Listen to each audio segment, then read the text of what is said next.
Hello বন্ধুরা, আমার নতুন ভিডিও আবার প্রত্যেককে স্বাগত।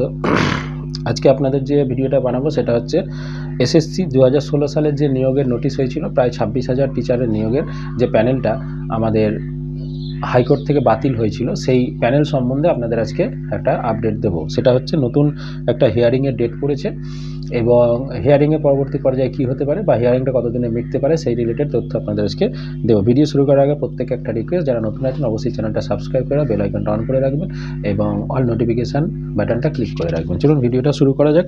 যেটা আপনারা দীর্ঘদিন ধরে অপেক্ষা করছেন, আমিও জানি, আমি নিজেও অপেক্ষা করছি যে হিয়ারিং কবে হবে। তো কারণ এর নিজেরও এটার ভুক্তভোগী আমি নিজেও আছি। তো যাই হোক, এই হিয়ারিং কবে হবে কী হবে বলা খুব কঠিন। তার কারণ আমি অলরেডি এর আগে আপনাদের একটা আমি ভিডিও দিয়েছিলাম 26,000 টিচারের নিয়োগের রিলেটেড, যিনি এই কেসের সঙ্গে যুক্ত আছেন, বিক্রম ব্যানার্জি মহাশয়ের একটা ভিডিও, এবং সেই রিলেটেড আজকে একটা আপডেট আছে, সেই জন্য আপনাদের দেওয়ার জন্য আমি আজকে ভিডিওটা বানাচ্ছি।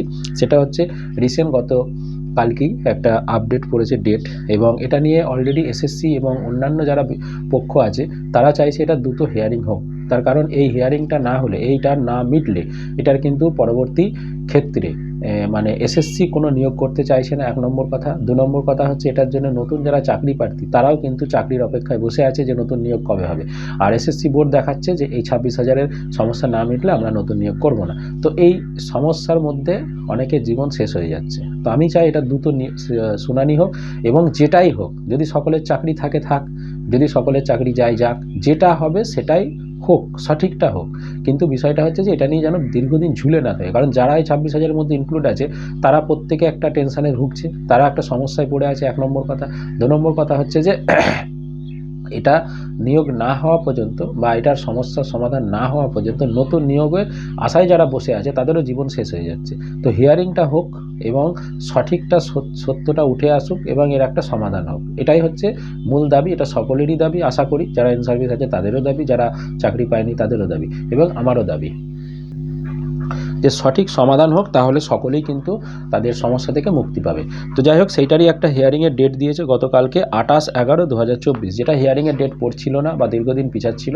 এখন হবে কি না 28/11 জানা নেই, কিন্তু একটা ডেট পড়েছে এবং সেদিনে হিয়ারিং হওয়ার একটা সম্ভাবনা তৈরি হয়েছে। তো 28শে নভেম্বর, তার মানে হচ্ছে আপনার পরের বৃহস্পতিবার এটার একটা হিয়ারিংয়ের ডেট আছে। তো সেই ডেট যদি সত্যি হিয়ারিং হয় তাহলে সেটা খুব ভালো, কারণ আগের প্রধান বিচারপতি যে বেঞ্চ ছিল তিনি রিটায়ার করেছেন, এখন একটা নতুন বিচারপতি এসেছেন প্রধান বিচারপতি। তো তাঁর বেঞ্চে যদি এটা হিয়ারিং হয়, সঠিক সুষ্ঠুভাবে বিচার হয় এবং এর সমাধান হয়, তাহলে সকলেই কিন্তু মুক্তি পাবে। আশা করছি, আমার যেটুকু প্রেডিকশান সেটা হচ্ছে হিয়ারিং এবার শুরু হবে। সেটা নভেম্বরে না হলেও ডিসেম্বরে অবশ্যই শুরু হবে, এবং হিয়ারিংটা একটা দীর্ঘ আকারে হবে, যেটা আমার আগে উকিলবাবুও জানিয়েছেন যে এটার কোনো নিশ্চয়তা দেওয়া যাবে না। তবে আমার একটা প্রেডিকশান, যেটা আগামী 1 থেকে 2 বছরের মধ্যে সমাধান হবে। তার কারণ একটা দীর্ঘদিনের এরকম সমস্যা চলতে পারে না বা থাকতে পারে না, এবং একটা বৃহত্তর একটা সারা পশ্চিমবঙ্গ জুড়ে এর নিয়োগ এবং সারা পশ্চিমবঙ্গ জুড়ে একটা সমস্যা। তো এই সমস্যাটা দীর্ঘদিন জিইয়ে রাখবে না। যেটা আপনারা জানেন, বিএড ডিএলএড এর একটা মামলা ছিল, সেটাও এরকম দীর্ঘদিনের সমস্যা, অনেকের মধ্যে যুক্ত হয়েছিল, তারপরে তার সমাধান হলো 1 থেকে 1.5 বছর পরে। তো যাই হোক, এর ক্ষেত্রে আমার সেটাই প্রেডিকশান যে আগামী 25-এ শেষের দিকে বা হয়তো 26-এর মধ্যে সমাধান হবে। এবং নতুন এসএসসি নিয়োগের ক্ষেত্রেও আপনারা বারবার বলছেন যে নতুন নিয়োগের কবে কি হতে পারে। আমি আলাদা করে বিশাল কিছু তথ্য পাইনি, সেই জন্য এই ভিডিওর মধ্যে আমি ইনক্লুড করে দিচ্ছি। নতুন এসএসসি নিয়োগও কিন্তু এসএসসি বোর্ড এখন করবে না।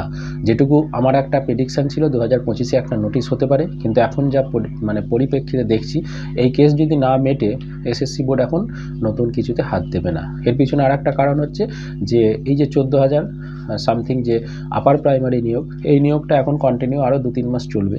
যারা অ্যাপয়েন্টমেন্ট পাচ্ছে তারা নিয়োগ হবে, যারা পায়নি তারা অপেক্ষা করবে, ওয়েটিংদের প্যানেল বেরোবে, আবার এখানে যারা নিয়োগ নেবে না তাদের থেকে আবার ভ্যাকেন্সি বেরোবে। এইভাবে একটা দীর্ঘ সূত্রতা, মানে আগামী আরও 6 মাস মোটামুটি এটা চালাবে, যেটুকু আমার প্রেডিকশান। আগামী এপ্রিল মে জুন মাস পর্যন্ত এই আপার প্রাইমারি নিয়ে এসএসসি ব্যস্ত থাকবে, নানা এটা ওটা সেটা হাবি যাবি সমস্যা নিয়ে। তো সেই কারণে এখন তো 6 মাসের মধ্যে আমার মনে হচ্ছে না আর কোনো সম্ভাবনা আছে। একটা যদি সম্ভাবনা থাকে, এই 6 মাস, তারপর আরও 6 মাস ধরে নেন, মানে 2025-এর শেষ অক্টোবর নভেম্বর বা এরকম কিছু একটা, যদি কোনো সমাধান হয়ে যায় সুপ্রিম কোর্টে, তখন হয়তো এসএসসি একটা নোটিশ দিতে পারে।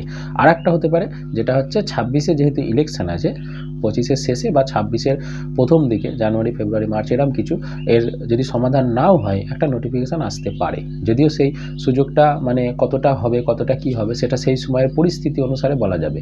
তার কারণ হচ্ছে মানে এখানে অনেক কিছু ডিপেন্ড করে যে একটা যে কোনো ইলেকশান এলে বা যে কোনো কিছুর একটা সময় তৈরি হলে যে হ্যাঁ হবে দেবো, এরকম একটা সম্ভাবনা। নিয়োগ হবে বলে আমার মনে হয় না। নোটিফিকেশান হবে, তারপরে তার পরীক্ষা চলবে এখন 1 বছর ধরে, ইন্টারভিউ চলবে 2 বছর ধরে, এরকম একটা প্রসেস চলতে থাকবে, এরকম একটা ব্যাপার মেবি হতে পারে। তো তাছাড়া তো আমি কোনো সম্ভাবনা এই মুহূর্তে দেখতে পাচ্ছি না। আই এম সরি, আমি বলতে বাধ্য হচ্ছি যে কারণ অনেকেই এটা নিয়ে আশা আছেন, আমি নিজেও আশায় ছিলাম যে হ্যাঁ একটা হবে, কিন্তু রিসেন্টলি যেটা সুপ্রিম হাইকোর্টে জানিয়েছে এসএসসি বোর্ড, তার পরিপ্রেক্ষিতে বুঝতে পারছি যে এদের কোনো নিয়োগ করার মানসিকতা নেই। এখন মোটামুটি একটা স্কুল পিছু 2, 1, 3টে করে টিচার হয়ে যাচ্ছে কম বেশি, তো তাহলে তাদেরকে নিয়ে এখন 2-4 বছর আবার চালানো যাবে, এরকম একটা মেন্টালিটি। তো জানি না কবে কি এর নিয়োগ করবে বা করবে না, এবং এর পিছনে এটা একটা আপার প্রাইমারি নিয়োগ একটা, আর 2 নম্বর হচ্ছে এসএসসির মামলা ঝুলছে, এই দুটো মূল বিষয়বস্তু। এই দুটোকে দেখিয়ে আপাতত 1 বছর তো টানবেই কনফার্ম, মানে 25-এর শেষ পর্যন্ত। এবার সেটা হয়তো 2 বছরও টানতে পারে, 3 বছরও টানতে পারে, এবং বলতে পারে এই সমস্যা না মিটলে তখন হবে না। তার মানে আপনার 25-এও হবে না, 26-এও ধরে রাখুন হবে না, তার মানে সেই 27-28-এ দেখা যাবে যদি হয় বা হবে কি জানা নেই। তো যাই হোক, এইটুকুই ছিল এসএসসি 26,000 মামলার আপডেট, এবং এই নিয়ে যারা সমস্যায় পড়ে আছেন তাদের কথাও আমি ডিসকাশন করলাম, এবং এটা কিছু করার নেই, পরিস্থিতি অনুসারে সকলকেই এটার মধ্যে ভুগতে হচ্ছে, এবং জানি না এর সমাধান কবে হবে বা কতদিনে হবে বা কিভাবে হবে। তার কারণ এখানে বিভিন্ন যে পার্টিগুলো আছে, সে পার্টিটা আগের দিনে এটা নিয়ে অনেক বিস্তারিত উকিলবাবু আলোচনা করেছেন, অনেক বড় ভিডিও আপনাদের দিয়েছিলাম। তো সেই সকলের বক্তব্য না শোনা পর্যন্ত সুপ্রিম কোর্ট নিশ্চয়ই রায় দেবে না। সকলের সপক্ষে যুক্তিগুলো সকলে শুনবে এবং তারপরে যুক্তি দেবে। তবে প্রেডিকশান যেটা উকিলবাবু বলেছেন, আমিও সেটাই বলবো, যাদের দুর্নীতি সম্বন্ধে ধরা পড়েছে, যারা দুর্নীতির সঙ্গে যুক্ত, তাদের চাকরি যাবে উইথ ইন্টারেস্ট, তাদের সব ফেরত দিতে হবে, এটা কনফার্ম থাকুন। কিন্তু যারা দুর্নীতি করেনি, আশা করি তাদের হয়তো বাদ যাবে না, তারা হয়তো প্যানেলের মধ্যে থাকবে, বা পুরো প্যানেলটা বাদ না দিয়ে ওই কজনকে বাদ দিয়ে যারা ভুক্তভোগী, যারা মানে এদের জন্য চাকরি পায়নি, তাদের চাকরিটাও হতে পারে। এটুকুই আমি আশা রেখে আজকে ভিডিও শেষ করলাম। ধন্যবাদ।